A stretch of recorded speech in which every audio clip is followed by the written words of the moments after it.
오늘 주제는 말씀의 주제는 생수의 강.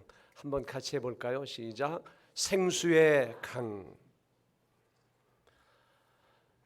찌는 듯한 더위, 찌는 더위, 타는 듯한 목마름, 타는 목마름. 리우의 올림픽 열기를 능가하는 재앙 수준의 무더위가 지속되고요. 2016년 여름을 지나는 지구촌 곳곳의 현상을 이렇게 표현합니다. 찌는 더위, 타는 목마름. 타는 목마름.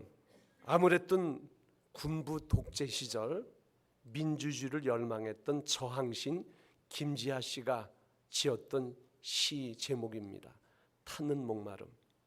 타는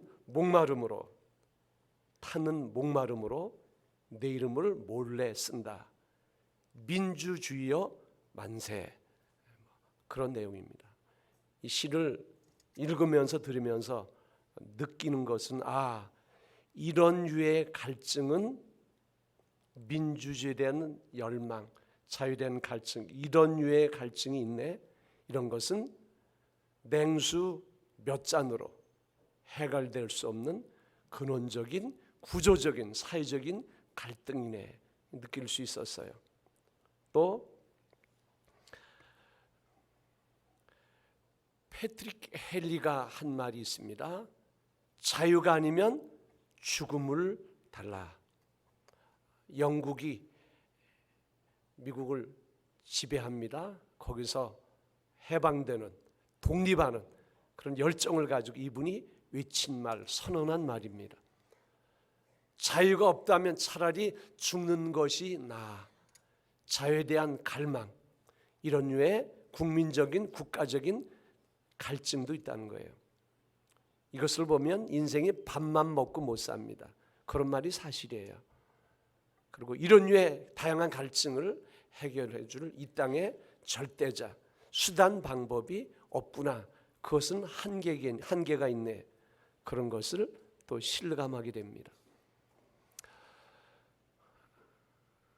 아침에 김밥을 먹었는데 맛있게 먹었지만 물이 좀 먹고 싶었어요.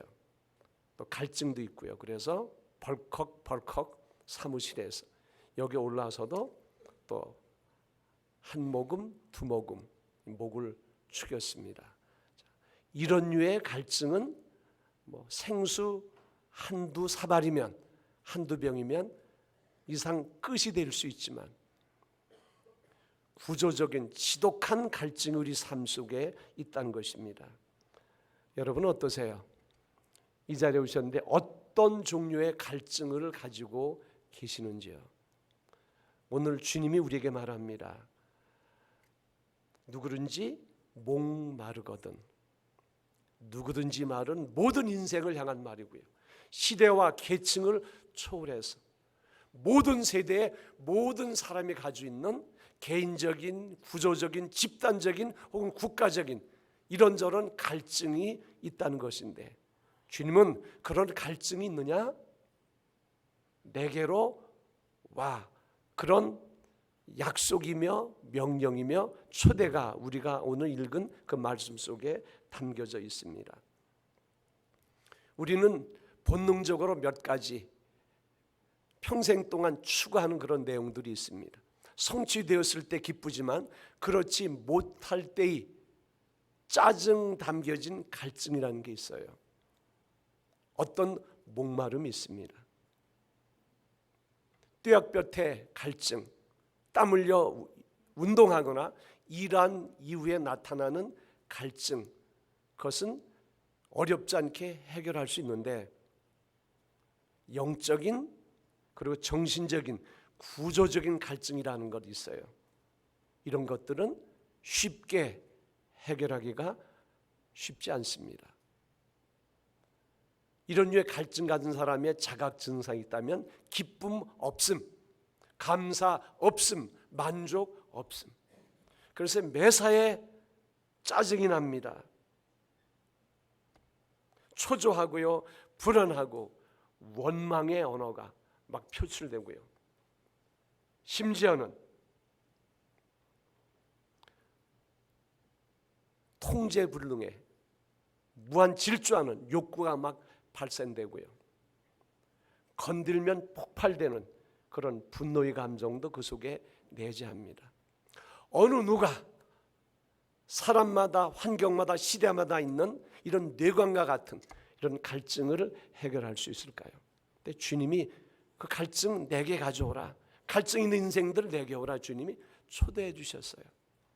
그리고 내가 해결해 줄게, 그런 약속을 우리에게 주셨습니다.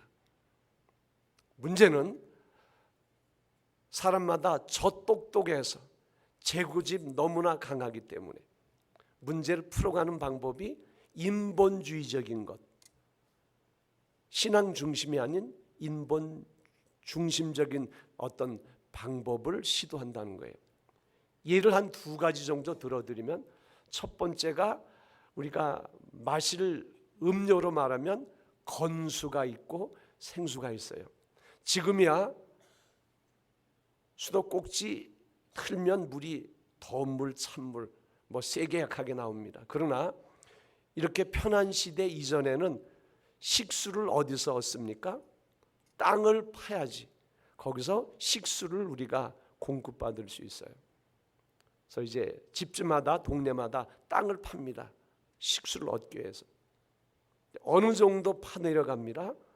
그러면 물이 비치고요. 조금 더 파면 사방에서 물이 막 흘러옵니다. 여기 물 나오네. 그리고 거기다가 이런 항아리를 묶고 자갈도 묶고 파이프를 연결하고요. 그리고 덮습니다.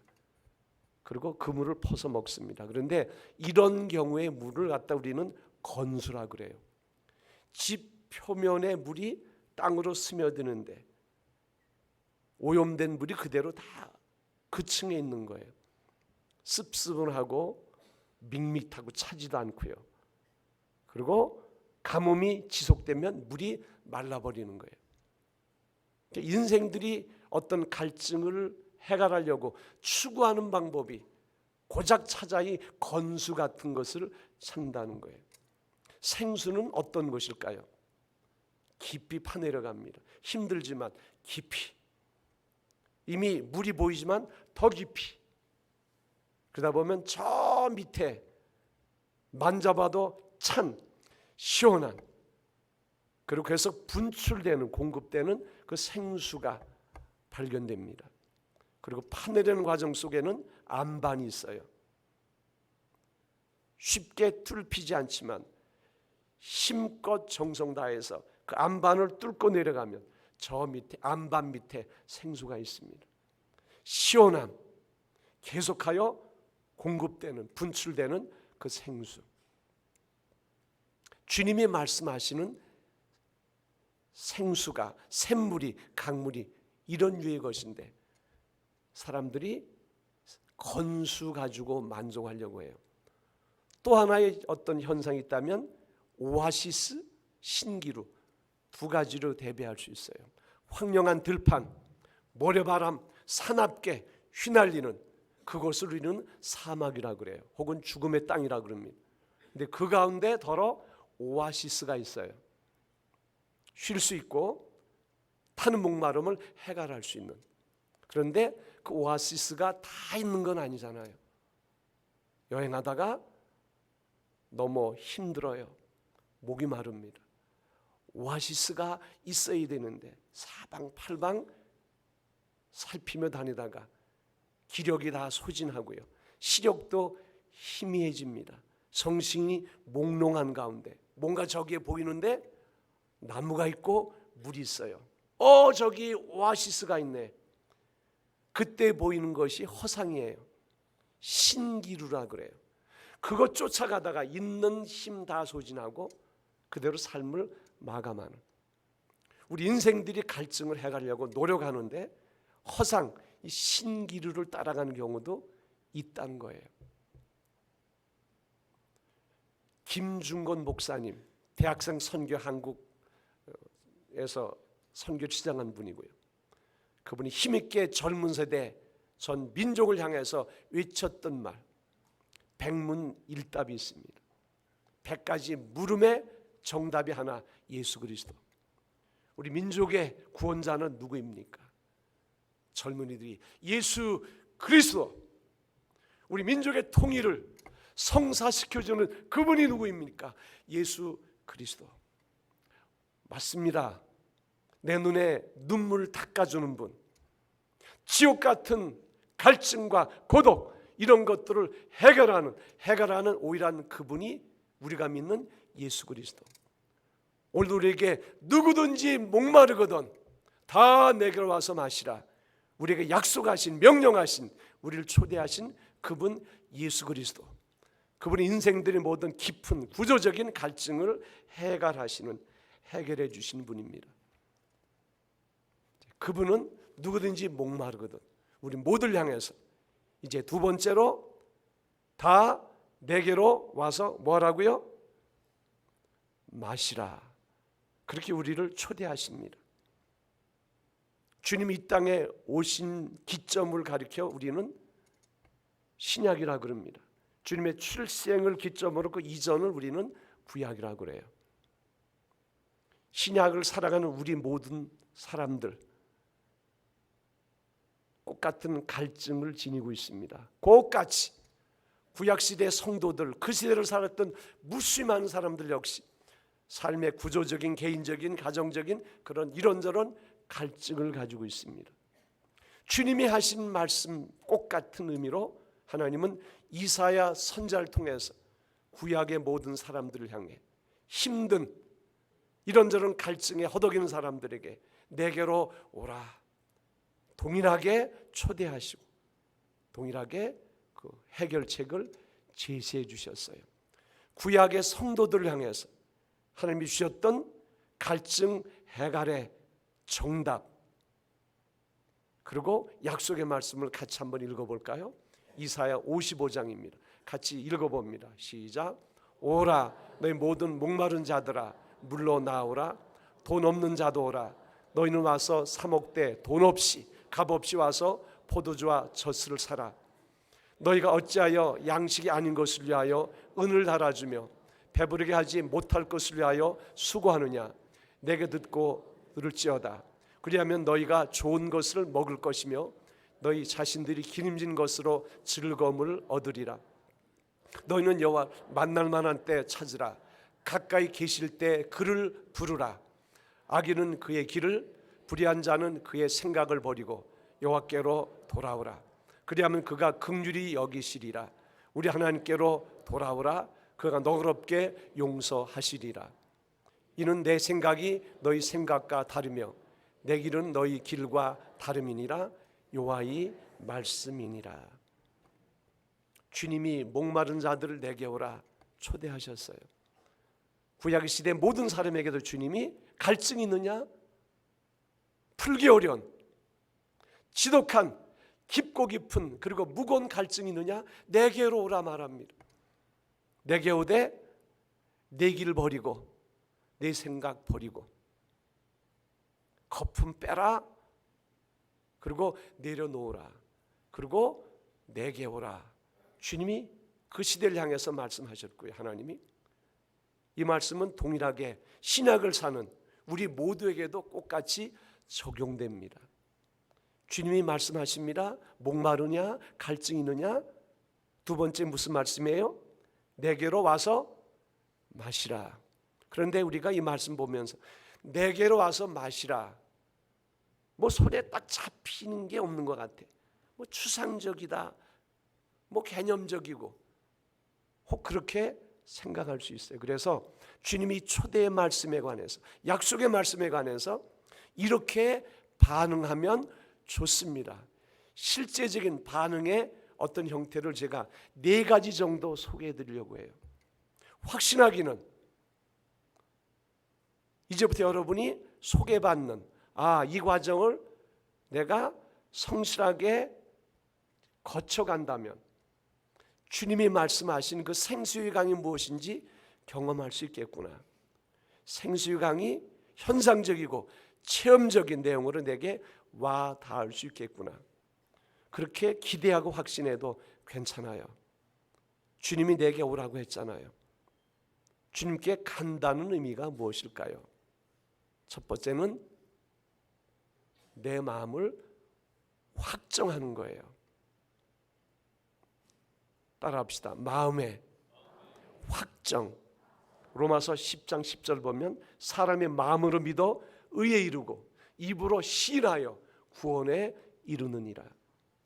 이제까지 내 마음대로 살았어. 그러나 이제는 내 것 내려놓고 주님 바라보며 살아갈 거야. 주 바라기의 삶을 나는 살아갈 것이고 그 일을 확정하고 나는 또 확정할 거야. 뒤돌아보지 않겠어. 올곧게 주님 바라보고 갈 거야. 마음에 그런 확신이 섰다면, 그 마음을 다시 한번 다짐했다면 그것은 이미 주님께 가는 첫걸음이고요. 그 결단 자체가 주님 앞에 있음과 똑같은 의미가 부여됩니다. 두 번째는 무엇일까요? 따라합시다. 말씀 앞에 서기. 주님이 내게 오라고 말합니다. 주님 앞에 나가 그 앞에 선다는 의미가 무엇인가? 그것은 하나님이 우리에게 주신 말씀에 내 시선이 고정되는 것, 그 말씀에 내 시선이 따라가는 것, 그것이 바로 말씀 앞에 서기입니다. 중요한 것은 이제는 그 하나님이 주신 그 말씀을 두 손에 받쳐서 내 눈앞에 보이게 만들고 내 언어로, 주가 주신 모국어로 또렷하게 읽는 것입니다. 너무 귀하게 엎드려서 배 깔고 읽지 않아요. 소설 읽듯이 그렇게 허접하게 읽지 않습니다. 너무 귀하게 진리게 거룩한 두려움으로 이 말씀에 집중하여 두 손으로 받쳐서 이것을 봉독한다고 그래요.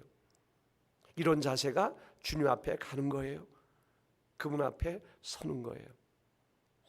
그리고 잡소리 소음 듣지 않고 그 생명의 말씀을 내 귀여로 듣는 것, 경청하는 것, 그것이 주님 앞에 우리가 가는 거예요. 그분 앞에 서는 것입니다. 이에 더하여 아멘 아멘, 보여지는 들려지는 말씀을 아멘으로 내 가슴에 담는 것, 그것이 우리가 주님 앞에 가는 것이고요. 그리고 주 앞에 내가 서 있는다는 의미입니다. 어렵지 않습니다. 날마다 그분 앞에 가는 것이고요. 날마다 그분 앞에 우리가 서서 그 생명의 말씀을 우리가 들을 수가 있어요. 주님은 내게 오라 말합니다. 세 번째는 무엇일까요? 따라합시다. 같이 읽습니다. 시작. 예배 공동체 참여하기. 하나님 인생과 교통하고 소통하기를 원하십니다. 한 구절 전도지 보면 그런 내용이죠. 하나님은 사람과 긴밀한 교제를 원하십니다.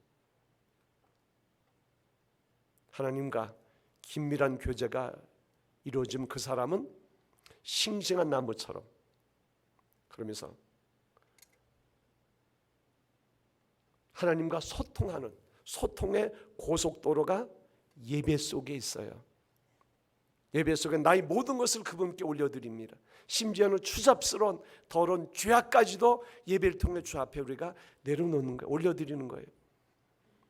그 예배를 통해서 하나님이 우리 모든 것을 받으시고 하늘의 신령한 복을, 천국 재원과 귀한 것을 우리에게 내려주시는 것, 예배 속에 이 소통의 고속도로가 있어요.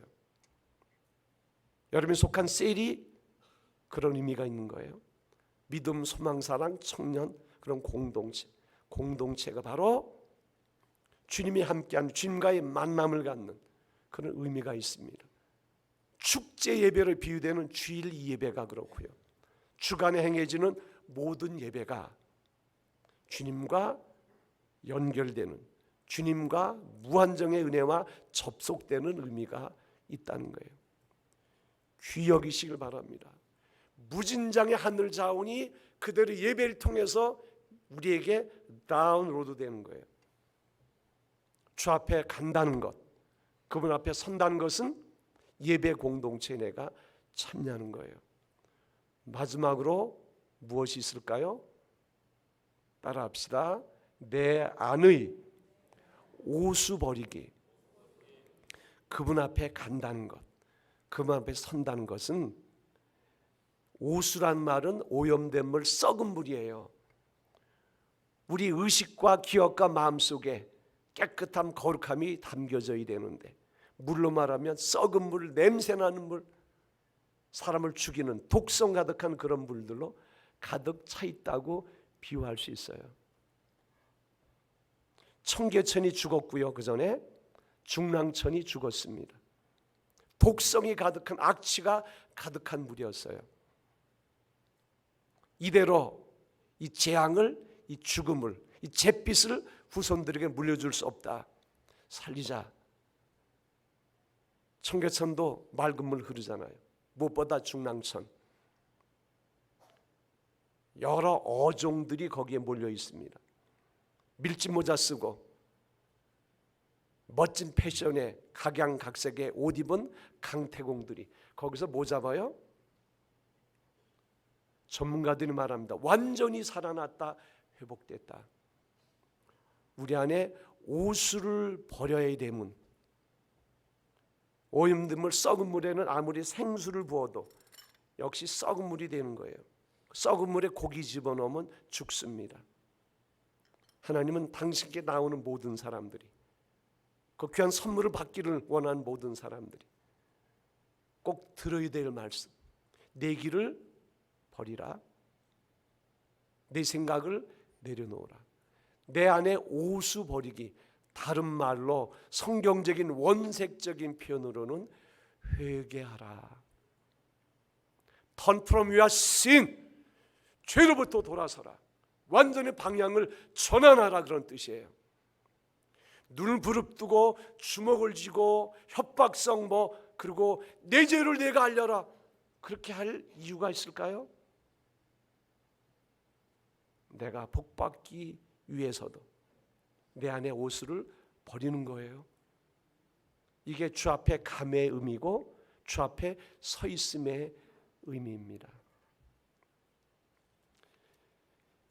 이 네 가지 과정, 첫 번째가 무엇이죠?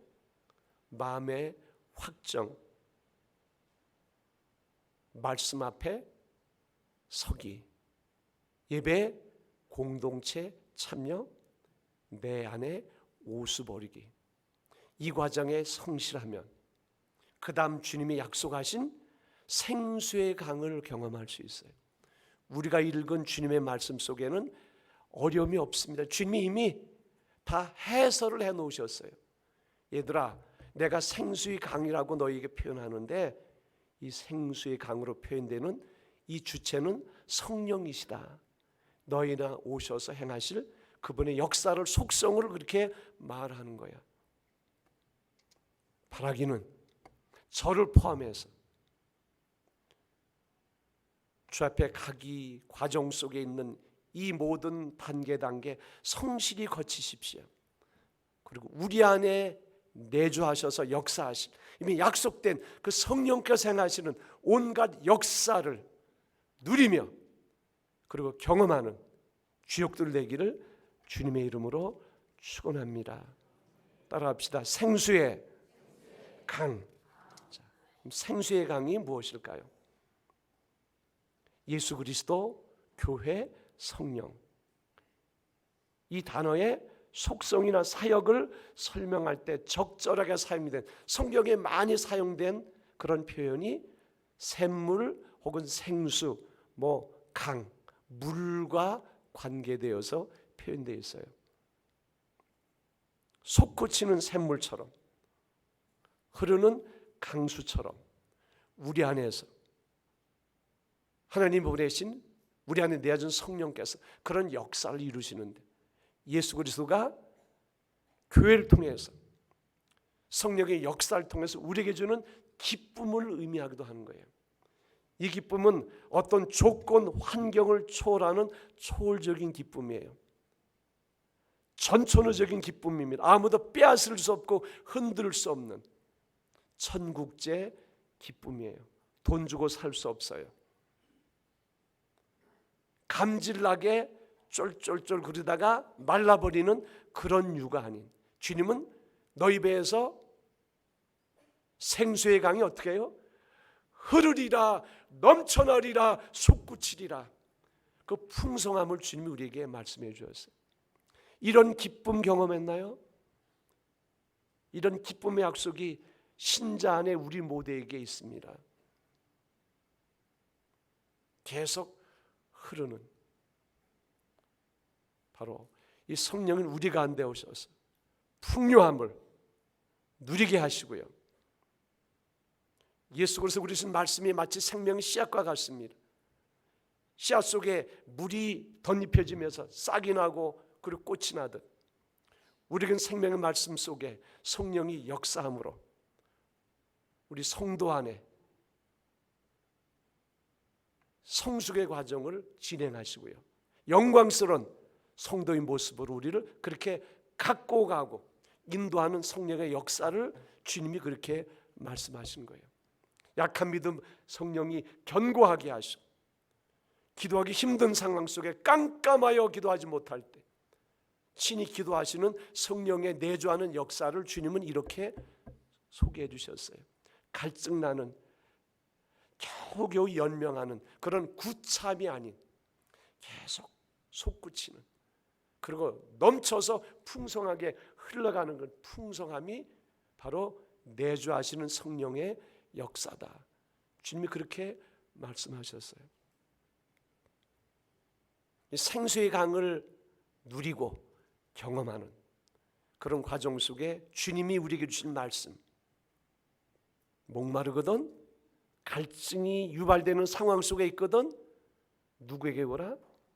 내게로 오라. 이 말씀 기억하십시다. 그리고 이 단계적인 과정에 성실하면 주님이 약속하신 이 생수의 강을 삶 속에 경험합니다. 이것은 현상적이고 체험적인 거예요. 개념적인 게 아니에요. 시적인 표현도 아닙니다. 현실보다 더 현실적인 그 풍성함을 우리는 우리 안에 내주하는 성령을 통해서 경험할 수 있어요. 물과 성령 공통 분모가 있어요. 그 속성이 있어요.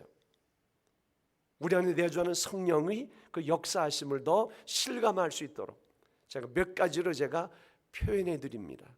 그 전에 한번 저를 따라해 주시기 바랍니다. 성령님 사랑합니다. 환영합니다. 경배합니다. 찬양합니다. 이런 단어가 표현이 여러분 기도 속에 많아지길 바랍니다. 성령, 그분은 우리에게 생명을 주시는 영이십니다. 물이 가는 곳에 식물이 살아나요. 동물도 살아나요. 환경이 살아납니다. 성령이 운행하신 곳 생명의 역사가 있습니다. 부흥의 현장은 성령이 함께하는 곳, 그것이 바로 부흥의 현장입니다. 흙덩어리에 불과하던 아담도 하와도 그 속에 생기가 들어갈 때, 성령께서 그들 속에 들어갈 때 살아 움직이는 생명이 되었어요. 그래서 성령의 다른 표현은 부활의 영, 생명의 영이십니다. 그리고 성령의 또 다른 그런 역할을 보면 온갖 갈증을 해갈케 하시는 영이에요. 목마름, 타는 목마름, 냉수, 그 입속에 닿는 순간부터 해갈되잖아요. 모든 인생의 깊은 갈증을 성령께서 해갈해 주십니다. 더 이상 갈증 없음, 더 이상 지독한 고독도 없음, 더 이상의 짜증 없음, 악한 소재들을 선한 것으로, 창조적인 것으로 성령이 바로 바꾸어 주십니다. 물이 흐르는 곳 생명이 살아나고 성장합니다. 우리 안에 자라야 될 믿음도 소망도 사랑도 성령이 오셔서 더 구체적으로 자라게 하십니다. 약한 믿음 견고하게 하시고요. 우리 소망을 푸르게 만들고 우리 사랑을 건강하게 그렇게 만들어주는 그 일을 누가 하신다고요? 성령께서.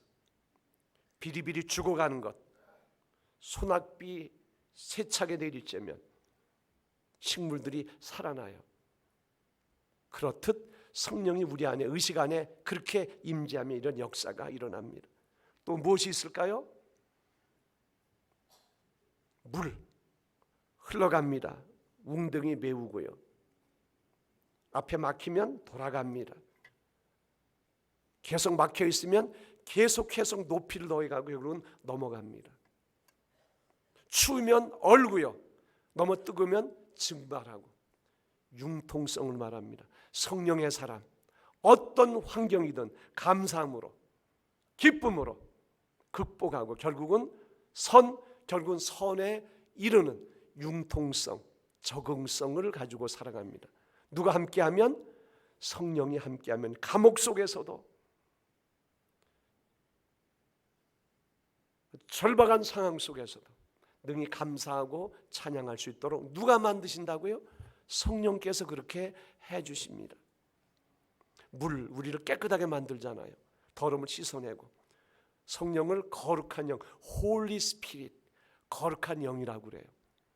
더럽고 추잡하고 온갖 것들 성령께서 깨끗하게 정결하게, 우리의 의의 옷이, 주님이 입혀주는 의의 옷이 때 묻었어요. 성령께서 오셔서 깨끗하게 정결하게 만들어 주십니다. 중요한 것은 이런 귀한 은혜, 주님 앞에 나올 때, 그분께 다가설 때, 그분이 요구하시는 과정에 성실할 때 이 은혜를 현재도 누리고 앞으로도 누릴 수 있다는 거예요. 있는 자리에서, 일상 속에서 주님께 언제든 나아갈 수 있습니다. 제 갈증을 주님 해결해 주세요. 확정하고 주바르게 삶을 결단할 때, 말씀 앞에 설 때, 예배 공동체에 접속할 때, 내 안에 오수를 버릴 때 주님 말씀한 생수의 강이 바로 여러분에게는 현재가 되고 체험이 되고 실상이 될 수가 있습니다.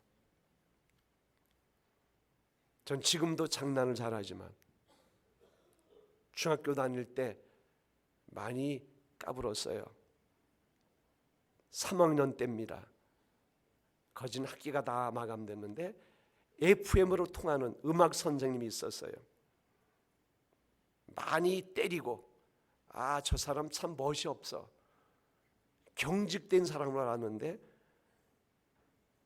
3학년이 마감된 어느 시간들이 얘들아 놀자 그래요. 노래해? 아이들이 수근거리더니 유행가해도 돼요? 춤춰도 돼요? 그때는 울리풀리 개다리 춤이라는 거 그런 것도 있고 그랬어요. 난장판입니다. 다 나와서 시키는 거예요. 근데 저는 읍에 살았고 외곽에 있는 면에 있는, 저보다 덩치가 큰데요, 제가 걔를 꺼벙이라 그래요. 꺼벙이. 덩치는 크고 좀 단단하게 안 생긴 것 같아. 불려 나왔습니다. 노래 그랬더니 못한대요. 유행가 괜찮아, 못한대. 야 이놈아 산토끼라도 해 그랬더니 그것도 못한대요. 한창 머리를 긁적거리더니 선생님 찬송가 해도 돼요. 저는 교회를 어머니가 나가라니까 나갔는데, 그러더니 이 친구가 이런 노래를 합니다. 한번 따주실래요? 제가 먼저 할게요. 2절 같이 하고요.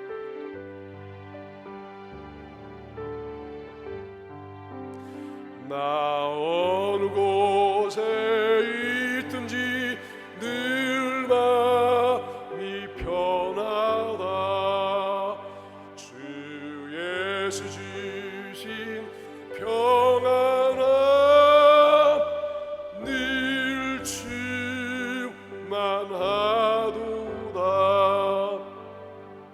꺼벙이가 노래했는데 잘했겠어요? 그런데 제 가슴에 얼마나 큰 울림이 됐는지, 그때가 찬송가 개편되기 전이에요. 447장 나 어느 곳에 있든지. 2절 같이 불러볼까? 여러분 찬양이 되기를 바랍니다.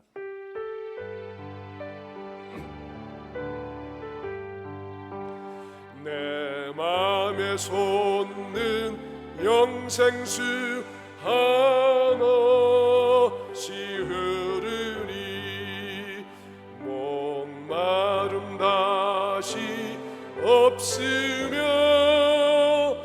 늘 평안하도다. 나의 맘 속이 늘 평안해. 나의 맘 속이 늘 평안해. 악한 죄 파도가 마르나 마음이 늘 평안해. 제가 1, 2부와 순서를 좀 바꿨는데요. 내 안에 무엇 버리기? 오수 버리기. 원서적인 말로는 회개하라. 회개가 오수 버린다는 것이 이런 것이네. 이 과정만 여러분이 성실해도 우리가 부른 찬양의 주인공 될 수 있고요, 갈증을 이기는 행복한 주인공 될 수 있습니다. 저는 한 아이를 키우는 어머니가 경험했던 내 안에 오수 버리기, 그 이야기를 제가 여러분의 마지막 읽어드릴게요. 인내하면서 읽어드릴게요. 여러분도 인내하면서 들어주세요. 꼭 그렇게 해주세요. 박혜하 집사님이에요. 이분이 자기 간증문의 제목을 이렇게 썼습니다. 바벨탑이 무너지는 날. 갓 태어난 경환이 큰아이 남편과 저는 나름대로 행복하게 살고 있었습니다. 교회는 다녔지만 내 인생의 왕좌에는 나 자신이 주인이 되어 하나님을 모르는 채 그만했습니다. 예수님이나 부처님이나 모든 종교는 다 같아라고 생각하여 구원의 확신도 없었습니다. 그러던 어느 날 잘 먹고 잘 자며 아주 순했던 경환이가 생후 3개월이 되었을 때였습니다. 가슴과 넓적다리에 하루아침에 멍울이 잡히는 것이었습니다. 불안한 마음으로 종합병원을 찾아갔더니 배에 큰 종양이 들어있다는 것이었습니다. 살아날 확률이 40%밖에 안 되는 사기 말인 신경세포 종양이라는 진단이 나왔습니다. 전 너무 어이가 없고 믿을 수가 없어서 웃고 서 있었습니다. 의사 선생님께서 아줌마 정신 차리세요. 아이가 암에 걸렸어요 하시는 것이었습니다. 머리카락에 빠진 채 항암제를 맞고 있는 파리한 얼굴의 다른 아이들을 보는 순간 하염없이 눈물이 흐르기 시작했습니다. 근데 마침 한 구석에서는 결혼 전 주일학교 교사 때 아이들에게 가르쳤던 예수님의 기적들이 생각났습니다. 아니야, 경환이는 우리 예수님께서 고쳐주실 거야. 그래서 사람들에게 우리 경환이를 하나님께서 살려주셨다고 자랑하며 다니겠다는 소망이 생기는 것이었습니다. 고 서울대 대학병원에 입원하여 배를 열어보니 주먹만한 암덩어리가 2개가 포도송이처럼 퍼져 있어 5시간 동안 수술했습니다. 생후 6개월 된 아이가 독한 항암제를 맞자 3분 간격으로 8시간 이상 토해내고 머리카락에 빠지기 시작했습니다. 그렇게 독한 항암제를 맞아도 종양은 날이 갈수록 배와 다리로 튀어나오는 것이었습니다. 같이 치료를 받던 아이들도 하나둘씩 죽어갔습니다. 저희 가슴은 바위로 누른 듯한 암울함과 불안감에 휩싸였습니다. 참으로 인간이 아무것도 아닌 풀과 같은 존재임이 깨달아졌습니다. 고통 중에 신음하던 경환이를 위해 엄마로서 해줄 수 있는 것이 아무것도 없었습니다. 그저 울면서 하나님께 기도할 뿐이었습니다. 그리고 마음이 강팍해질 때면 성경책을 읽기 시작했습니다. 도독한 항암제로 바꾸어가며 1년 반가량 치료하였으나 암은 온몸에 퍼지고 골반뼈와 어깨뼈에 까맣게 전이되어 2달밖에 살지 못하는 오기말이 되었습니다. 우리 인간 힘으로는 어찌할 수 없는 죽음 앞에 절망하여 시대에 빠져 있었습니다. 한번 여쭤볼게요. 이 아이가 살았을까요? 여러분 어떠세요? 정답이 제가 읽어드리는 말씀 속에 있어요. 잘 들어보세요. 그러던 어느 날 경환이의 소문을 들으시고 기도해 주기 위해 어떤 집사님께서 오셨습니다. 그분은 먼저 온 가족이 회개해야겠습니다라고 말씀하신 것이었습니다. 저는 죄를 깨닫지 못하고 늘 착하게 살아왔다고 자부했었고, 예수님께서 하나님의 아들이시며 죄를 용서해 주시는 구주이시지만 나의 죄 때문에 십자가에 돌아가셨음을 믿지 못했었습니다. 하나님, 회개하겠습니다. 저희 죄를 깨닫게 해주세요라고 간절히 기도하기 시작했습니다. 그러자 강한 자존심으로 하나님께 의지하기보다는 나 자신과 남편을 더 사랑하고 의지했던 것, 시부모 공경하기를 싫어하며 어머니를 미워했던 것, 음란한 생각 등이 너무나 더럽게 느껴졌습니다. 이 악한 죄로 인해 내가 죽어야 되는데 예수님께서 대신 멸시와 고통의 십자가에 돌아가셨구나. 나를 위해 흘리신 보혈의 피가 저의 온몸에 전율로 다가왔습니다. 그리고 주님께서 3일 만에 부활하셨듯이 저희 무겁고 얼매했던 죄악들이 다 벗어짐을 느꼈습니다. 예수님 안에서 새 사람이 된 기쁨이 솟아올랐습니다. 남편도 경환이는 나 때문에 병났어 하며 회개했습니다. 얼마 후 서울대 대학병원에 가서 다시 핵의학 검사를 했습니다. 아니, 이것이 어찌 된 일이겠습니까? 까맣던 뼈가 정상적인 하얀 뼈로 되돌아온 것입니다. 우리 경환이를 죽음에서 살려주실 분은 의사 선생님도 항암제도 아닌 우리 예수님이심을 깨달았습니다. 그때부터 이 보잘것없는 인간의 기도도 크신 사랑의 하나님께서 분명히 들으시고 응답해 주심을 깨닫고 뜨겁게 잠자면서도 하나님께 기도를 하였습니다. 하나님의 은혜로 3개월밖에 살지 못할 경환이가 지금은 씩씩한 초등학교 5학년이 되었습니다. 경환이를 통해 회개케 하시고 보혈의 피로 구원해 주신 하나님 감사합니다. 생수의 강을 흐르게 하신 그분이 우리를 오라 부르셨고요. 부르심의 과정에 여러분이 한 단계 한 단계 성실하면, 다시 말하면 첫 번째 무엇이라고요? 마음을 확정하시고요. 말씀 앞에 서십시오. 예배 공동체에 참여하고 접속하세요.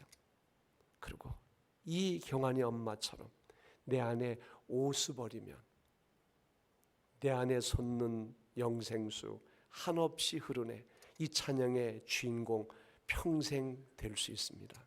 기도합니다.